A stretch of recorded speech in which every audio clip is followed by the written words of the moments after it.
been active in the labor movement for a long time. The Palestinian unions have asked us specifically for solidarity. The Palestinian General Federation of Trade Unions created a broader group, Workers in Palestine. They have asked for labor support against what is being visited upon, the horror and the terror in Gaza and the West Bank. I've met with workers from other countries over the years, from lots of places, France, Mexico, traveled to Colombia, and there could be a deep link across borders of workers from different countries. Like them, we work in factories, as I did, sometimes for the same companies. Our teachers can imagine trying to teach our children with bombs dropping on their schools.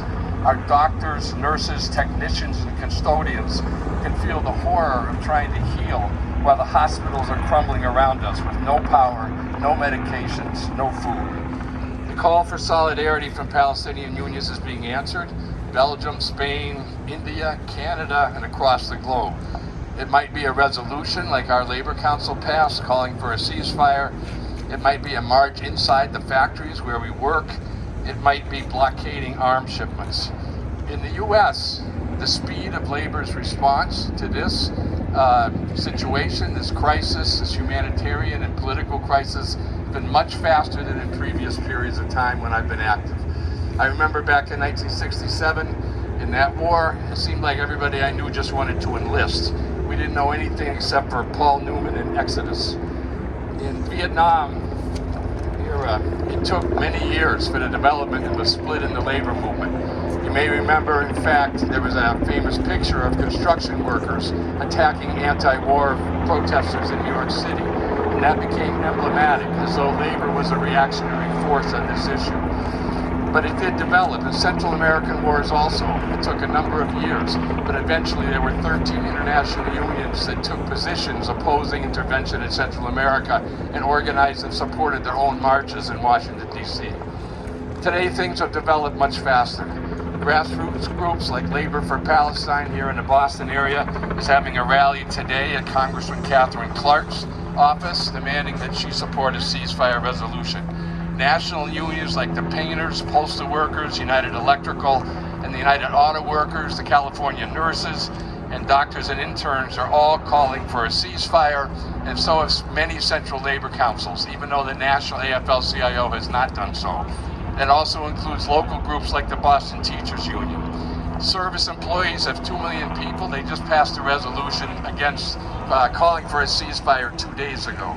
So it's happening a lot quicker. 200 longshoremen in Oakland refused to cross a picket line to a ship and load a ship that was shipping arms to Israel. And there's reasons for that. The country's changing. Palestinians and Arab folks, others in this country have found their own voice.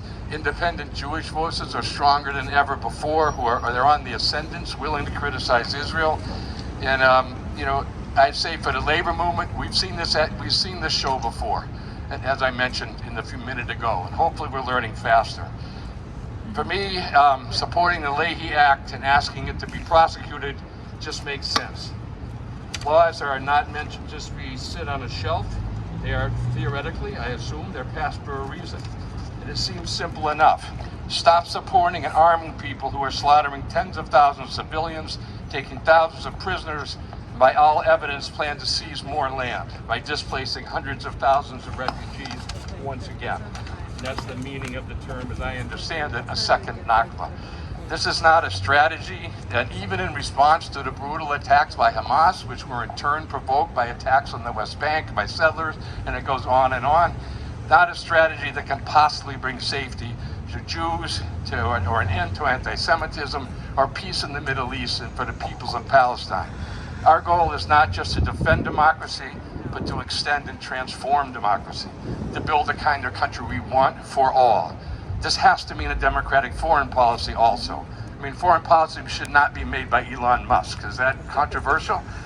U.S. unions are answering the call for solidarity with the Palestinian people and the call to build a genuinely democratic foreign policy and a genuinely democratic country as well. One way to start, enforce the Leahy Law. Thank you very much, Jeff.